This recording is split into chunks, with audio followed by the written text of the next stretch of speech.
우리가 어디에 사느냐 하는 것보다 어떤 삶을 사느냐 하는 것이 더 중요하고, 내가 무엇을 하느냐 하는 것보다 내가 누구를 위해서 사느냐, 이것이 우리에게 삶의 사명을 해석하는 더 중요한 주제라고 말할 수가 있습니다. 우리가 어떤 지역에 살고 있다는 것은 그 지역의 영향을 받기도 하고 그 지역에 영향을 줄 수 있는 위치에 있기도 하다, 이렇게 생각해 볼 수가 있습니다. 오늘 우리의 삶에 대한 깊은 이해와 해석을 이 말씀이 우리 마음에 심어주시기를 진실로 소원합니다. 야고보서 4장 13절에서 14절에 보면 너희 중에 말하기를 오늘이나 내일이나 우리가 어떤 도시에 가서 거기서 1년을 머물며 장사하여 이익을 보리라 하는 자들아, 내일 일을 너희가 알지 못하는도다. 너희 생명이 무엇이냐? 너희는 잠깐 보이다가 없어지는 안개니라 그랬습니다. 이 말씀을 보면 우리가 살아가는 삶의 환경이라고 하는 것은 어떤 목적을 가지고 그곳에 살든지 그 지역보다 그 사람의 삶이 짧기 때문에 그 지역에 살면서 어떤 삶을 살았느냐 하는 것이 그 사람이 살고 있는 지역보다 더 중요하다는 것을 성경은 지적하고 있습니다. 되게 많은 사람들이 그 지역에 사는 목적이 어디 있느냐 하면 조금 전에 야고보서의 말씀과 같이 내가 이 지역에서 돈도 벌고 이 지역에서 부자가 되고 이 지역에서 내 인생에 필요한 것들을 얻기 위해서 그 지역에 살아가고 있다, 그렇게 말씀을 하고 있습니다. 그리고 15절 16절을 보면 너희가 도리어 말하기를 주의 뜻이면 우리가 살기도 하고 이것이나 저것을 하리라 할 것이거늘 이제도 너희가 허탄한 자랑을 하니 그러한 자랑은 다 악한 것이라, 그렇게 말씀을 했습니다. 무슨 뜻인고 하면 우리가 어떤 지역에 살 때에 그 지역에서 우리가 다른 사람에게 내 삶을 자랑하기 위해서 사는 것은 헛된 것이고 하나님이 그 지역에서 살게 하신 목적이 아니기 때문에 결국 악한 것이 될 수가 있다 하는 것을 말씀하고 있습니다.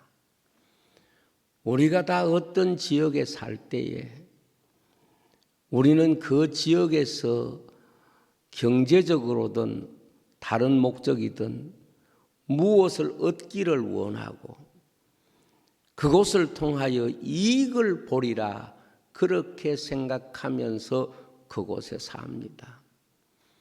그리고 그곳에 살면서 사람들이 성공했다고 생각하는 삶이 무엇으로 해석되는가 하면 다른 사람에게 자랑할 만한 삶을 사는 것이 그곳에 사는 삶의 성공으로 이해될 수 있는데, 그것은 안개처럼 잠시 보이다가 없어지는 것이고 허무한 것이다, 이렇게 말씀하고 있습니다.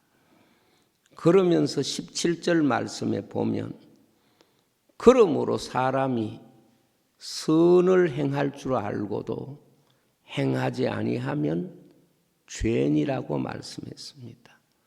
이 말씀이 무슨 뜻인고 하면, 우리가 어떤 곳에 사는 목적이 선을 행하기 위한 목적으로 그곳에 살고 있다는 것을 지적하고 있고, 우리가 어떤 곳에 무슨 일을 하면서 사는 것은 자랑하기 위해서 그곳에 사는 것이 아니고, 무엇을 얻기 위한 목적이 그곳에 사는 이유가 아니라 선을 행하기 위해서 우리는 그곳에 살고 있다는 것을 성경은 가르치고 있는 것입니다. 오늘 말씀을 보면 도르가라고 하는 한 여자가 욥바라고 하는 곳에서 살고 있었습니다. 욥바는 지중해에 있는 항구 도시로서 지금 이스라엘의 중심인 텔아비브에 속한 지역이라고 볼 수가 있습니다. 그런데 이 도르가는 욥바에 살면서 어떤 삶을 살았느냐?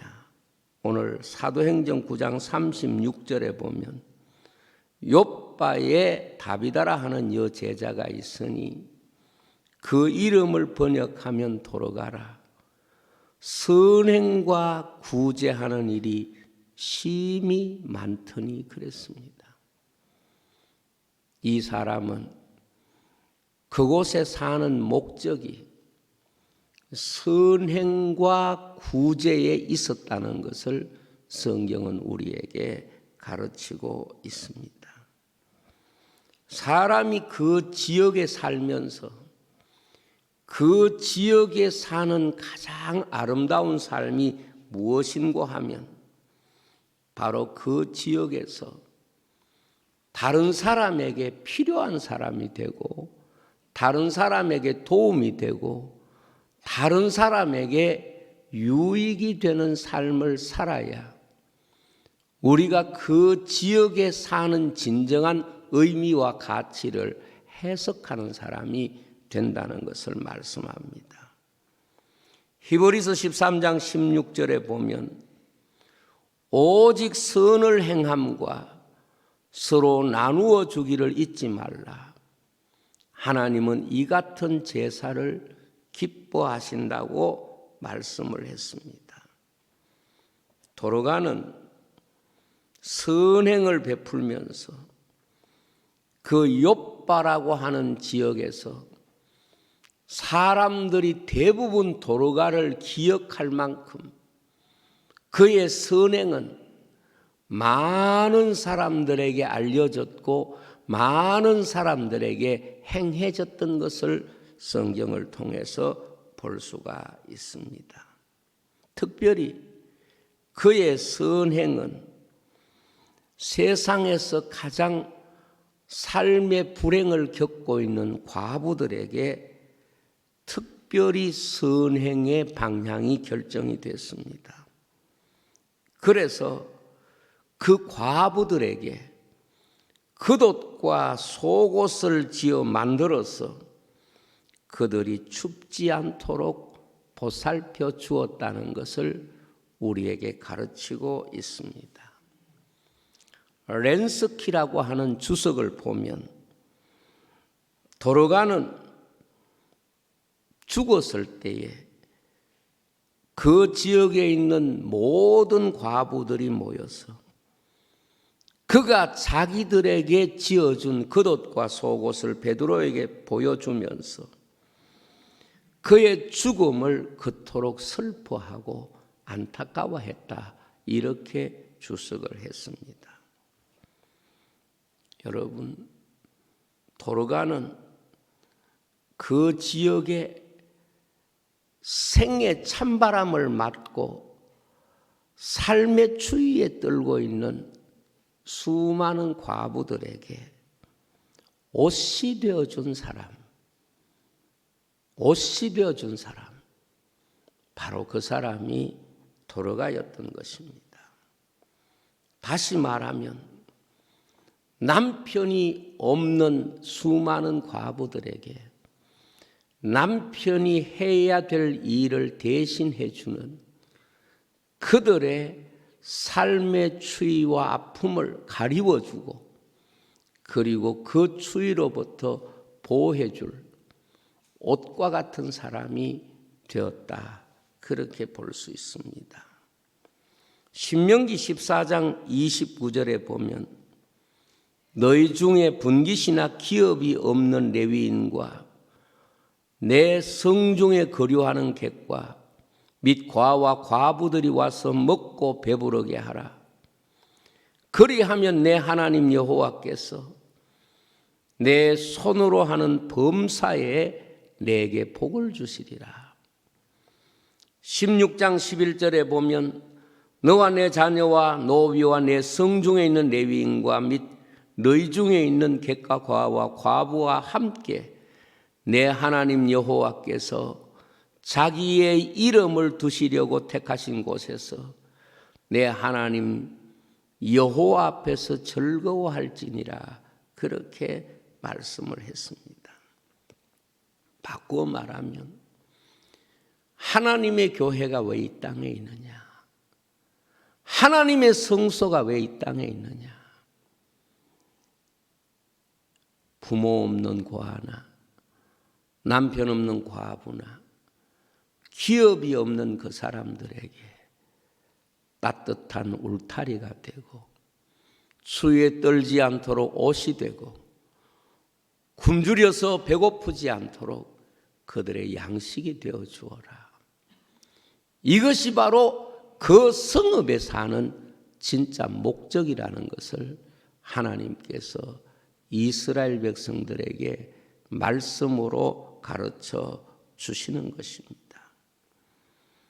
도로가는 여러 형태로 세월의 추위에 떨고 있는 과부들에게 겉옷과 속옷이라는 말은 안과 밖을 따뜻하게 감싸주는 그야말로 옷과 같은 사람이었다.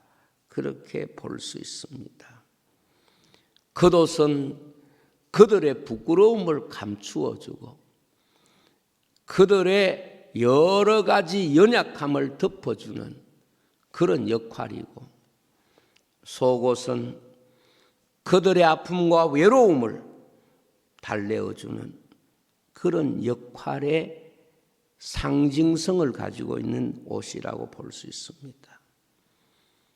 도로가가 바로 욥바에 있는 사람들, 특별히 과부들에게 그러한 사람이었다는 것을 말씀하고 있습니다. 욥바는 도로가에게 사람이 어떤 지역에 산다는 것은 내가 이웃들에게 어떻게 역할을 하고 있는가를 점검해야 한다는 것을 가르쳐주는 사람입니다. 예수님께서 선한 사마리아 사람의 말씀을 할 때에 어떤 사람은 이웃에게 약이 되고 상처만 난 사람의 치유가 되는 사람이 있는가 하면 제사장과 레위인처럼 하나님의 말씀은 잘 알고 성전은 섬기고 있지만 다른 사람이 아프고 상처 입고 죽어갈 때에 아무런 도움이 되지 못하는 것은 결코 교회의 모습일 수가 없다는 것을 말씀하고 있습니다. 여러분, 우리가 성경을 보면 삭개오라고 하는 사람이 살고 있습니다. 누가복음 19장 1절에서 2절에 보면 예수께서 여리고로 들어가 지나가시더라. 삭개오라 이름하는 자가 있으니 세리장이요 또한 부자라 그렇게 말합니다. 삭개오가 여리고에 사는 목적이 어디 있습니까? 오늘 말씀 그대로 돈 벌기 위해서 여리고에 살았습니다. 그래서 그는 돈을 가장 잘 버는 세리장이 되었고, 그리고 그는 그의 이름 대신에 부자라고 하는 아주 자랑스러운 이름을 얻었습니다. 사람들이 욕을 하든 말든 나는 이 여리고에서 돈만 잘 벌면 된다, 이런 생각으로 그곳에 살았던 사람이 삭개오입니다. 그러나 그가 예수님을 만나는 순간 그가 여리고에 살아야 되는 이유가 바꾸어졌습니다. 그래서 8절에 보면 이렇게 말씀합니다. 삭개오가 서서 주께 여짜오되 주여 보시옵소서, 내 소유의 절반을 가난한 자들에게 주겠사오며 만일 누구의 것을 속여 빼앗은 일이 있으면 내 갑절이나 갚겠나이다. 그렇게 말씀합니다. 그가 여리고에 살았던 이유가 예수님 만나기 전에는 돈 버는 것이 여리고에 사는 목적이고, 그리고 그곳에 부자가 되어서 다른 사람에게 자기의 소유를 자랑하는 그것이 그 가정이 가지고 있는 자랑이라고 생각했는데, 예수님을 딱 만나는 순간에 내가 이곳에 사는 목적이 바꾸어지지 않으면 내가 진정 그리스도를 만난 인생으로 말할 수가 없다는 걸 깨달은 겁니다. 그래서 9절에 보면 예수님께서 말씀하시기를 오늘 구원이 이 집에 이르렀으니 이 사람도 아브라함의 자손이라 그렇게 말씀을 했습니다. 무슨 말인고 하면 우리가 어떤 곳에 살아야 될 진짜 목적을 발견할 때 그곳에서 우리는 하나님의 나라를 경험하게 되고 그곳에서 우리 삶에 하나님의 나라를 소유하게 된다는 것을 말씀하고 있는 것입니다. 신앙인들의 타락이 어디 있는고 하면 자기에게는 부하고 다른 사람에게 인색해지는 것입니다. 마귀는 사람에게 자기 중심적 삶을 살도록 유혹합니다. 그러나 주님은 자기 중심적 삶을 이겨내어야 비로소 주님을 따라올 수 있다고 말씀하셨습니다. 그래서 예수님은 우리를 세상의 소금이라고 말씀하면서 소금이 만일 그 맛을 잃으면 아무 쓸모없어 밖에 버려 사람들에게 밟힐 뿐이라고 말씀했습니다. 오늘 우리 인생이 어떤 곳에 살 때에 내 삶이 누구에겐가 도움이 되고 힘이 되고 그들의 부족함을 채우도록 그곳에 내가 있는 것이고, 내 욕심을 채우기 위해서 그곳에 사는 것은 그것이 하나님 앞에 버림의 장소가 될 수 있다는 것을 주님은 확실히 가르쳐주고 있는 것입니다. 도로가가 직접 만든 옷은 가난한 과부들에게 가장 고마운 선물이었습니다. 그래서 여기에 보면 겉옷과 속옷이라고 말했는데, 외출할 때는 그들을 부끄럽지 않도록 가리워 주었고, 잠잘 때는 추위를 막아주는 이불 같은 옷이 되었던 것입니다. 그렇습니다. 오늘 우리가 살아가면서 나로 인해서 다른 사람이 힘을 얻을 수 있고, 나를 통해서 다른 사람이 마음의 상처를 치유받고 하나님의 사랑을 느낄 수 있도록 사는 것. 그것이 바로 도르가의 겉옷과 속옷인 것처럼 오늘 하나님의 교회나 성도는 이 목적을 잃어버리면 그곳에 사는 진정한 축복을 가지고 있다고 볼 수가 없습니다. 그런데 이 도르가가 병들어서 죽게 됩니다. 마침 베드로가 욥바 가까이 룻다에 있음을 알고 두 사람을 보내어서 간청해서 베드로를 모시고 오게 됩니다. 베드로가 왔을 때에 도르가의 시신이 있는 다락으로 올라갑니다. 모든 과부가 베드로 곁에서 울면서 도르가가 그들과 함께 있을 때에 지은 속옷과 겉옷을 보여주었다 그랬습니다. 저는 이 말씀을 보면서 굉장히 마음속에 깊은 은혜가 되었던 것이 뭔가 하면 도르가는 죽었어도 그가 한 아름다운 선행은 남아있다는 것을 보여주는 것으로 설명하고 있습니다. 도르가는 죽었지만 도르가가 살아있을 때에 그들에게 준 겉옷과 속옷을 내어 보여주었다고 말씀하고 있습니다. 그렇습니다. 여러분, 한 인생이 이 세상에서 떠나갔을 때에 그 사람은 떠나가도 그 사람이 베푼 선행과 그 사람이 다른 사람에게 베푼 사랑은 여전히 살아있다는 것을 우리에게 설명하고 있는 것입니다.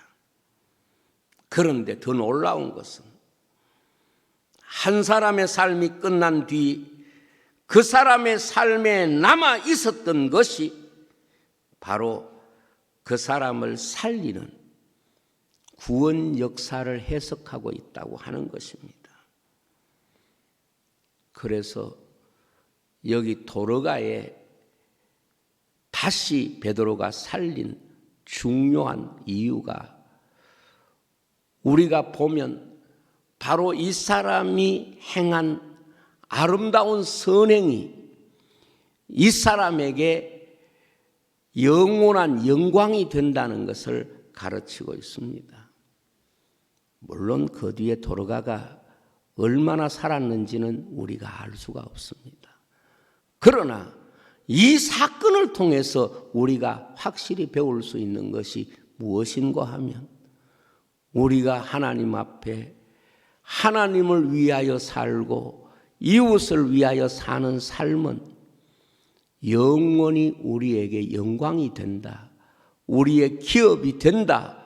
우리에게 구원을 해석하는 중요한 주제가 된다는 것을 말씀하고 있는 것입니다. 마태복음 6장 19절에서 20절에 보면 너희의 보물을 땅에 사두지 말고 거기는 좀과 동록이 해하며 도둑이 구멍을 뚫고 도적질을 한다고 그랬습니다. 너희를 위하여 보물을 하늘에 사두라. 거기는 좀이나 동록이 해하지 못하고 도둑이 구멍을 뚫지도 못하고 도적질도 못한다고 말씀했습니다. 그렇습니다. 여기에 말씀을 보면 이 겉옷과 속옷이 도르가가 죽었을 때도 그 선행은 남아서 말하고 있고 그리고 그 선행의 겉옷과 속옷을 통해서 그들은 하나님의 은혜와 영광이 떠나지 않고 그 영원한 생명 속에 담겨 있다는 것을 도르가의 부활을 통해서 설명하고 있는 것입니다. 그리고 더 중요한 것은 도르가가 다시 살아날 때에 온 욥바 사람이 알고 많은 사람이 주를 믿더라 그렇게 말씀을 했습니다. 한 인생의 삶에서 가장 위대한 결과는 많은 사람이 그를 통하여 주님을 믿게 되었다고 하는 것입니다. 이보다 더 위대한 삶은 없습니다. 다니엘서 12장 3절에 보면 이렇게 말씀합니다. 많은 사람을 돌아오게 하는 사람은 하늘의 별과 같이 빛날 것이다 라고 말씀을 하고 있습니다. 여러분, 이 도르가와 가장 반대되는 사람이 누군가 하면 성경의 부자와 나사로 같은 사람입니다. 이 부자는 그 지역에 살면서 정말 많은 돈을 벌었습니다. 그리고 날마다 잔치했습니다. 자기가 좋은 옷을 입었습니다. 그러나 그는 자기 대문 앞에 입지 못하고 떨고 있는 나사로의 옷이 되어주지 못했습니다. 그래서 부자는 죽고 난 뒤에 그 스스로가 버림이 된 삶을 살았다는 것을 비로소 깨닫게 됩니다. 여러분, 저는 교회가 왜 이 땅에 있느냐? 교회는 여러 사명이 있지만 진정 헐벗은 자들에게 옷이 되기 위해서 이 땅에 있는 것입니다. 성경을 보면서 너무 감동스러운 것이 뭔가 하면 인간은 하나님 앞에 죄를 짓고 벌거벗은 부끄러움을 가지고 사는 존재입니다. 그러나 주님은 십자가 위에서 다 벗기고 우리에게 의의 옷이 되어주신 분이십니다. 의의 옷을 입혀주신 분이십니다. 그래서 예수 앞에 가면 우리가 비록 부족하고 부끄러운 인생일지라도 우리에게 입혀주시는 그 의의 옷으로 인하여 감사하고 수치와 부끄러움을 극복하고 하나님의 자녀가 되는 것입니다. 바로 이것이 오늘 교회의 모습이 되어야 하는 것입니다. 사도행전 2장 44절에 보면 교회가 성령 받고 난 뒤에 시작하면서 그들에게 일어났던 운동이 뭔고 하면 믿는 사람이 함께 모여 모든 물건을 서로 통용하고 재산과 소유를 팔아 각 사람의 필요를 따라 나누어 주며 날마다 마음을 같이하여 성전에 모이기를 힘쓰고 집에서 떡을 떼며 기쁨과 순전한 마음으로 음식을 먹고 하나님을 찬미하며 또 온 백성에게 칭송을 받으니 다 같이 읽겠습니다. 주께서 구원받는 사람을 날마다 더하게 하시니라. 도로가와 같습니다.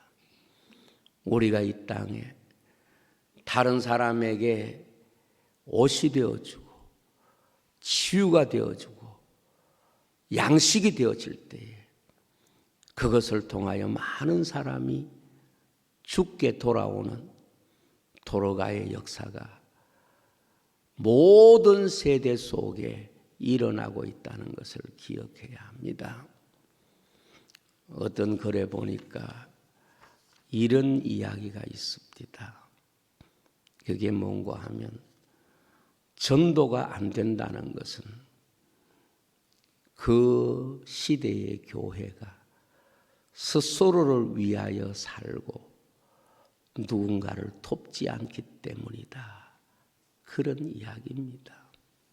여러분, 오늘 우리가 이 땅에 살면서 옷이 되어준 사람 도로가, 그것이 도로가의 이름 대신에 여러분의 이름이 되시를 주의 이름으로 축복합니다. 기도하겠습니다. 아버지 하나님 감사합니다. 정말 고맙습니다. 오늘 저들로 하여금 사람들의 옷을 벗기고 찢어버리는 십자가 밑에 악한 사람들처럼 고함치며 살아가고 있는 이때에 저들로 하여금 이 땅에 약하고 삶의 추위에 떨고 있는, 삶의 부끄러움을 가리지 못하고 살고 있는 연약한 자들의 옷이 되었던 도로가처럼, 또 우리에게 의의 옷, 가죽옷을 입히신 주님처럼 진정 하나님의 교회가 이 땅에 연약한 자들, 강도 만난 이웃들에게 옷이 되어줄 수 있는 신실한 주의 백성이 다 되어지게 하셔서 우리로 하여금 많은 사람이 주께 돌아오는 이 은혜와 복을 누리게 해 주옵소서. 예수님 이름으로 기도하옵나이다.